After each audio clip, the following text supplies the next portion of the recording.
আসসালামু আলাইকুম। আমি doctor Ali Nafisa, oncoplastic base surgeon. আমরা আজকে এখানে 2025-এর এবিএস মিটিং এ আসছি। এই মিটিং এ আমরা বার্মিংহাম হচ্ছে। এখানে আমরা প্রায় 900 জন রেজিস্ট্রেশন করেছি। আমি জানি না এক্স্যাক্টলি কতজন বাংলাদেশের বাইরে থেকে এসেছে, বাট যদি ধরি যে 1/3 বাইরে থেকে 2/3 এখান থেকে, তাহলে ভাবুন 6 কোটি লোকের জন্য 600 জন বেস সার্জন এখানে আছে। আর আমাদের 18 কোটি লোকের জন্য কতজন বেস সার্জন লাগবে? এটা হচ্ছে ইস্যু। আমি আমার এখানে যে এক্সপেরিয়েন্সটা নিলাম বা যেটুকু আমরা শিখলাম তার একটু ছোট্ট সামারি আমরা করতে চাচ্ছি। এখানে আমাদের 3টা সেশন হলে এট এ টাইম সেশন হয়েছে, প্রায় 26টা সেশন। এখানে আমরা বাংলাদেশ থেকে 5 জন মতো এসেছি এই প্রোগ্রাম অ্যাটেন্ড করতে। এখানেও আমাদের অনেক কলিগ বাংলাদেশে যারা চাকরি করে তাদের সাথে দেখা হয়েছে। এখানে একটা জিনিস আমি খেয়াল করলাম যে এমডিটি বা কন্ট্রোভার্সি যেখানে আসলে একটু ডিবেট টাইপের থাকে, সেখানে আমাদের দেশে যখন জুনিয়র রেসিডেন্টদের দেওয়া হয়, সেখানে এখানে দেওয়া হচ্ছে যে সিনিয়র, যে নলেজেবল, তাকে দেওয়া হচ্ছে প্রেজেন্ট করতে, এবং সেগুলো অনেক ইন্টারেক্টিভ হয়। আরেকটা জিনিস হচ্ছে যে এখানে জুনিয়রদের জন্য পোস্টার, ওরাল প্রেজেন্টেশন এগুলো ছিল, এবং তাদের জন্য separate session, separate prize giving, প্রায় 127টা পোস্টার ছিল এখানে, তার চেয়ে বেশি হতে পারে। আরেকটা যে মেয়েদের পোশাক নিয়ে বলবো, যে পোশাক এখানে ফিমেল যারা আছে, যারা হচ্ছে মাথায় হিজাব পরে, তারা হিজাব পরে প্রেজেন্ট করেছে। বিশেষ করে মুসলিম বলে আমরা অনেক সময় মনে করি যে না, এখানে মনে হয় প্যান্ট শার্ট বা ওয়েস্টার্ন ড্রেস পরে সবসময় প্রেজেন্ট করতে হবে, তা না। প্রেজেন্টার যেটা সে কমফোর্টেবল সেটা পরে প্রেজেন্ট করেছে। এখানে একটা জিনিস আমরা দেখলাম যে তারা আলাপ করছিলেন যে পার অপারেটিভ আল্ট্রাসাউন্ড করা নিয়ে। যেহেতু আমি পার অপারেটিভ আল্ট্রাসাউন্ড করি, তো এখানে বলছিল যে অনেকেই করে না, বাট এখানকার প্রেসিডেন্ট বলছিল যে নেক্সট টাইম তারা সার্জনদেরকে আল্ট্রাসাউন্ড ট্রেনিং দেওয়া শুরু করবে, যেন তাদের অপারেশনের টাইমে কমফোর্টেবল ফিল করে। আমি টপিকগুলো নিয়ে ছোট্ট করে একটা হাইলাইট করব। একটা টপিক ছিল feature of breast cancer treatment. এখানে বলা হচ্ছিল যে সার্জন 2D প্ল্যানে হচ্ছে প্ল্যানিং করে, কিন্তু অপারেশন করে 3D প্ল্যানিং এ। যদি ইমেজিংটা আরেকটু সুন্দর হতো, তাহলে অপারেশনটাও অ্যাকুরেট হতো, এবং যত ভালো অপারেশন অ্যাকুরেসি হবে, তত রি-অপারেশনের রেট কমে যাবে। আরেকটা জিনিস বলছিল যে আমরা দিনকে দিন হচ্ছে সার্জারিটাকে ডিএসকেলেশন করছি, যেমন ম্যাস্টেকটমি থেকে ব্রেস্ট কনজারভিং সার্জারিতে গেছি, অ্যাক্সিলারি ক্লিয়ারেন্স থেকে আমরা সিএনবিতে চলে গেছি। তাহলে কি রেডিওথেরাপি বা অন্য কেমোথেরাপি বা অ্যাডজুভেন্ট থেরাপিগুলো এসকেলেশনের দরকার নেই? অবশ্যই দরকার আছে। সেটাও ইন ফিউচারে আরো ডিএসকেলেশন হবে। এটা একটা বলছিলেন আমার, এবং আমাদের রোবোটিক সার্জারি নিয়ে কথা বলছিল ইতালি থেকে একজন। উনি বলছিলেন যে নিপল স্কিন স্প্যানিং ম্যাস্টেকটমিতে উনি যদি রোবট ইউজ করেন, তাহলে যেটা হয় ভেসেলগুলো অনেক ভালোভাবে দেখতে পারেন, নার্ভগুলো দেখতে পারেন, যার জন্য ভেসেল এবং নার্ভ উনি যেগুলো প্রিজার্ভ করা ঠিক মতো করে আসতে পারে, যেটা ফ্ল্যাপের সার্কুলেশনটা মেনটেন করে। এতে অপারেশনটা সুন্দর এবং রোগীর আউটকাম ভালো হয়। উনি বলছিলেন যে তার ছেলে রোবট নিয়ে খেলে, তাহলে সে কেন রোবট নিয়ে সার্জারি করবে না? এটা ভালো লেগেছে। এআই নিয়ে আমরা কথা বলছিলাম, আর্টিফিশিয়াল ইন্টেলিজেন্স। হ্যাঁ, ব্রেস্টের প্যাথোলজি, রেডিওলজির ক্ষেত্রে এআর ব্যবহার ব্যাপক হারে বেড়েছে, এবং এতে মানুষের বা ডক্টরদের কষ্টও কমেছে। যদিও তারপরেও ডক্টরদেরকে এটাকে রিভিউ করে নিতে হবে রিপোর্টটাকে। ডাক্তার সেল কার্সিনোমা ইনসিটু নিয়ে একটা পুরো সেশন ছিল, যেখানে এই মার্জিনটা রিএক্সিশন যে করা লাগতে পারে, এটা খুব স্বাভাবিক। আমাদের দেশে কেউ হচ্ছে রিএক্সিশন বা সেকেন্ড অপারেশন শুনলে চমকায় যায়, বাট এটা খুবই স্বাভাবিক লাগতে পারে। বাট তারা অবশ্যই ট্রাই করছে যে কিভাবে রিএক্সিশন রেটটা কমানো যায়।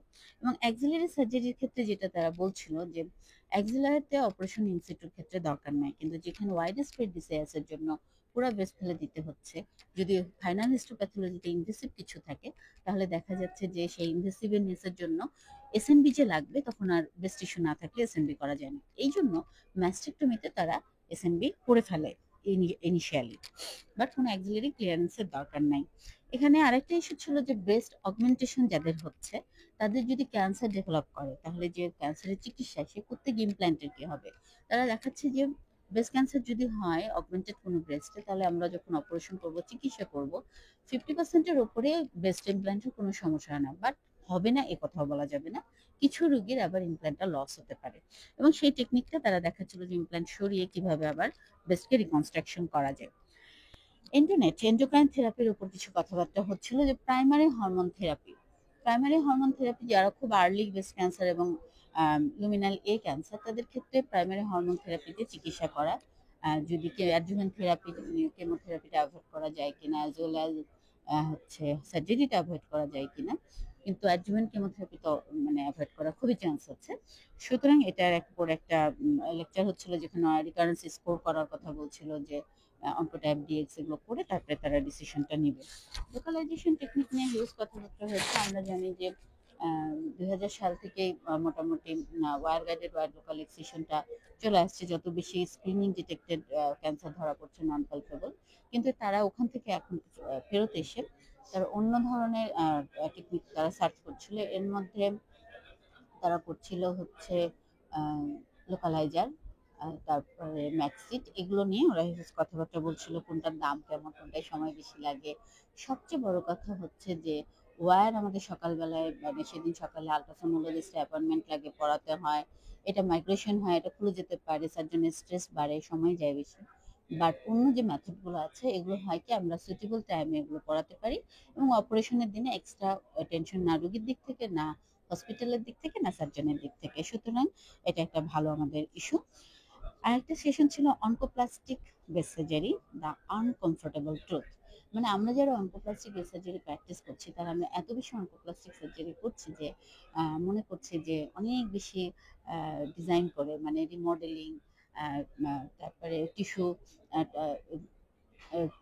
যে আমরা যখন রিশেপিং করতে যাচ্ছি হয়তো বা খুব সিম্পল টেকনিকে করা যায়, হয়তো বা অল্প ছোট একটা ক্যান্সার, সেই ক্যান্সারের জন্য অত লেভেল 1 অনকোপ্লাস্টিক টেকনিকে করলেই হবে।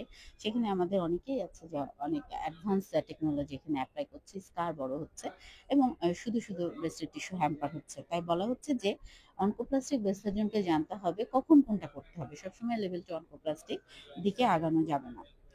মিথ অফ ব্রেস্ট সার্জারি নিয়ে কিছু কথাবার্তা তারা বলেছে, যে সোশ্যাল মিডিয়া বেশ কিছু মিথ ছড়াচ্ছে।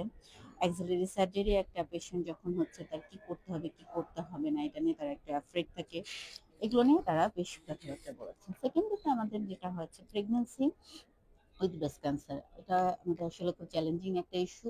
আমরা যখন ব্রেস্ট ক্যান্সার ডিল করি শুধুমাত্র পেশেন্টকেই করি, যে পেশেন্টের ক্যান্সার হচ্ছে, কিন্তু যখন সে প্রেগনেন্ট থাকে তখন পেশেন্ট, বাচ্চা এবং সেই সাথে ক্যান্সার সবগুলোকে ডিল করতে হবে। এখানে বলা হচ্ছে যে সব টাইমিস্টারে কেমোথেরাপি সেফ, বাট সব কেমোথেরাপি না।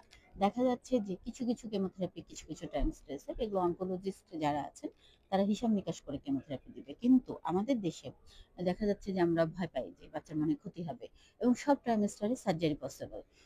এখানেও আমাদের সেফটি, যেটা আগে হ্যালোথিন ইউজ করতে, এখন দেখা যাচ্ছে আমাদের অ্যানাস্থেশিয়া ভালো মেশিন আছে, ভালো গ্যাস আছে, সুতরাং আমরা আইসোসেবো দিয়ে আমরা এটা ইজিলি করতে পারি। সবচেয়ে বড় কথা যে প্রেগনেন্সিতে যে ক্যান্সার হলেই ব্রেস্ট ম্যাস্টেক্টমি করে ফেলতে হবে তা কিন্তু না। আর রেডিওথেরাপি একটা ইস্যু, বলা হচ্ছে যে সার্জারি 20 সপ্তাহের মধ্যে রেডিওথেরাপি দিতে হবে। সুতরাং রেডিওথেরাপিটা এমনভাবে আমাদের প্ল্যান করতে হবে যেন বাচ্চার ডেলিভারি হয়ে যায়, তাহলে আমরা সেফলি ব্রেস্ট ক্যান্সার পেশেন্ট প্রেগনেন্সিতে ইজিলি ট্রিট করতে পারবো। কন্ট্রোভার্সি নিয়ে যেখানে কথা হচ্ছিল, যে এখানে বলা হচ্ছিল যে ব্রেস্ট সার্জনরা কতটুকু যাবে পেক্টোরালিস মেজর মাসলের উপর, ফাঁসা নেবে নাকি নেবে না, ফাঁসা নেবে না, এবং ফাঁসা ছাড়া ফাঁসার উপর থেকে নিয়ে আসবে স্কিন টু ফাঁসা। এটাই হচ্ছে আমাদের সিলিন্ড্রিক্যাল ওয়েতে নিয়ে আসবে, এবং চারিপাশে একটা মার্জিন ক্লিয়ার থাকলে ওকে। এখানে বলছিল ক্যাভিটি শেপিং নিয়ে, ক্যাভিটি শেপিং নিয়ে যখন কথা হচ্ছিল যে মার্জিন যদি পজিটিভ হয় ক্যাভিটি শেপ করতে হয়, তাহলে যেহেতু ইনস্ট্যান্টলি এক্সরে বা ম্যামোগ্রাম করে নিচ্ছে এবং মার্জিন দেখে নিচ্ছে রেডিওলজিক্যালি, কিন্তু তারপরেও যদি পজিটিভ থাকে ক্যাভিটি শেপটা করার সময় ওনারা যে ডিফিকাল্টটা ফেস করছেন যে ইমেজিংটা যদি পারাপারেটিভ আল্ট্রাসাউন্ড বা আরো কিছু টেকনিক ইউজ করতো তাহলে হয়তো বা ক্যাভিটির ব্যাপারে কনফিডেন্ট থাকতো। B3 লেশন নিয়ে কথা হচ্ছে, যে B3 লেশন যেমন ডায়াগনোসিস করা রেডিওলজিস্ট যারা করছেন ম্যানুয়ালটাতে তাদের জন্য ডিফিকাল্ট, যে B3 বলাটা যে খারাপ এবং ভালো মাঝখানে দাঁড়ায়, এবং প্যাথোলজিস্ট যখন এটাকে অ্যাটিপিক্যাল সেল বলছে তার জন্য ডিফিকাল্ট যেটা বলা, এবং কনফিডেন্টলি বলছে যখন, তারপরেও দেখা যাচ্ছে অ্যাজ এ সার্জন আমরা যখন দেখছি এটাকে ফলো আপ করছি তখন B3 লেশনকে আমরা অপারেশন করবো না রাখবো, এটা একটা ইস্যু হয়ে যায়। যদি হাই রিস্ক পেশেন্ট থাকে তাহলে B3 লেশন অপারেশন করে ফেলতে হবে। অনেক সময় কেমো প্রিভেনশন কাজ করতে পারে, এবং এদেরকে বছরে একবার করে ম্যামোগ্রাম করে দেখতে হবে। এটা হলো আমাদের B3 লেশনের ম্যানেজমেন্ট। একটা ছোট ভিডিও বা আমাদের অপারেশনের টাইপের বেশ কিছু দেখানো হচ্ছে, হাউ আই ডু ইট এই নামে।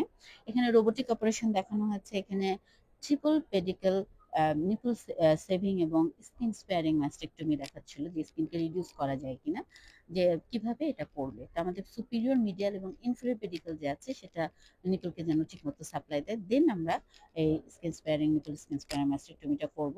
এবং সেই সাথে একটা প্রিপেকচুরাল এডিএমডি ইমপ্ল্যান্ট রিকনস্ট্রাকশনটা দেখানো হচ্ছে, কিছু টিক্স, অপারেটিভ ট্রিটমেন্ট, মানে টিক্সগুলো আমাদের শেখানো হচ্ছে।